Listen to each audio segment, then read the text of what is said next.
மாணவர்களின் தமிழ் ஆர்வத்தை தூண்ட ஒரு புதிய முயற்சி.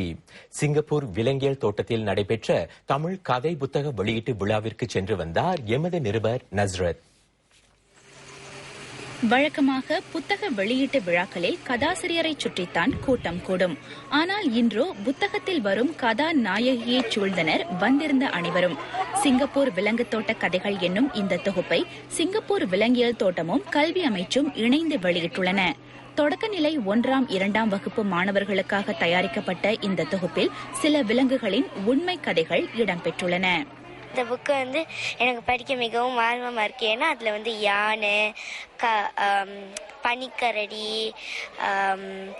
பபூன், சிங்கம் ஆகிய விலங்குகள் நிறைய இருக்கிறதுனால நான் அதை பற்றி நிறைய தெரிஞ்சுக்கணும்னு ஆசைப்படுறேன். விலங்குகளோடு அவற்றின் பராமரிப்பாளர்களும் புத்தகத்தில் முக்கிய இடம் பிடித்துள்ளனர். இப்படியும் நடந்ததா என்று வியக்க வைக்கும் அளவுக்கு இருந்த காப்பாளர்களின் அனுபவங்களை அடிப்படையாக கொண்டு தொகுப்பில் வரும் உண்மை கதைகள் எழுதப்பட்டுள்ளன. இப்போ நம்மளோட எக்ஸ்பீரியன்ஸ் சொல்லும் போது அவங்களுக்கும் கொஞ்சம் டவுட்ஃபுல்லாக இருக்கும். யானைங்களுக்கும் இந்த மாதிரி ஒரு அறிவு இருக்கான்னு. இப்போ நம்ம அவங்க கூட நெருங்கி வேலை செய்யறதுனால நம்மளுக்கு யானைங்களை பற்றி கொஞ்சம் கூட தெரியும். ஸோ சொல்லும் போது அவங்களும் ஆச்சரியப்பட்டாங்க, இப்படியும் நடக்குதான்னு.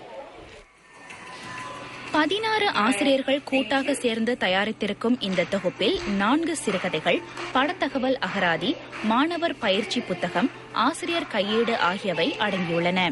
விரிவான ஆய்வு பேட்டிகளுக்கு பின்னர் எழுதப்பட்ட இந்த தொகுப்பை அச்சிடுவதில் சில சவால்களை எதிர்நோக்கியதாக ஆசிரியர்கள் கூறினர். சவால்கள் சொல்லும் பொழுது முதல்ல இந்த ஃபாண்ட்ஸ், அதாவது தமிழ் எழுத்துக்கள் அதாவது நம்ம தமிழ் ஆசிரியர்களுக்கு அந்த ஃபாண்ட்ஸ் எல்லாம் இருக்கு. நாங்க அந்த ஃபாண்ட்ஸ் எல்லாம் தட்டிச்சு செஞ்சு கொடுப்போம். ஆனா அதை வெளியிடுறவங்களுக்கு அந்த எழுத்துக்கள் இருக்காது. அதனால எங்களுக்கு எங்களுக்கு அந்த எழுத்துக்களை கேட்டாங்க. ஆனா இந்த எழுத்துக்கள் கொடுக்கறதுக்கு ரொம்ப பிரச்சனையா இருந்தது. தொடக்கநிலை மாணவர்களுக்காக தயாரிக்கப்பட்ட புத்தக தொகுப்பின் வெளியீட்டு விழாவில் உயர்நிலை மாணவர்களும் கலந்து கொண்டு சிறப்பு சேர்த்தனர். இந்த புத்தகம் மிக சிறப்பாக அமைந்துள்ளது. இந்த புத்தகத்தில் மிருகங்களை பற்றிய பண்புகள், அவர்களுடைய வாழ்க்கை முறை, நடவடிக்கைகளை பற்றி சிறப்பாக எழுதியிருக்கிறார்.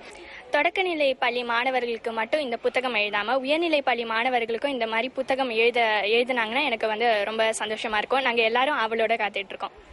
விலங்குகளின் உண்மை கதைகளை சித்தரிக்கும் இந்த புத்தகங்கள் மாணவர்களின் தமிழ் ஆர்வத்தை தூண்டுவதோடு மட்டுமல்லாமல் விலங்குகள் எவ்வாறு பராமரிக்கப்படுகின்றன, அவற்றின் உண்மையான குணாதிசயங்கள் என்ன என்பதை அறிந்து கொள்ளவும் உதவியாக இருக்கிறது. வசந்தம் தமிழ் செய்திக்காக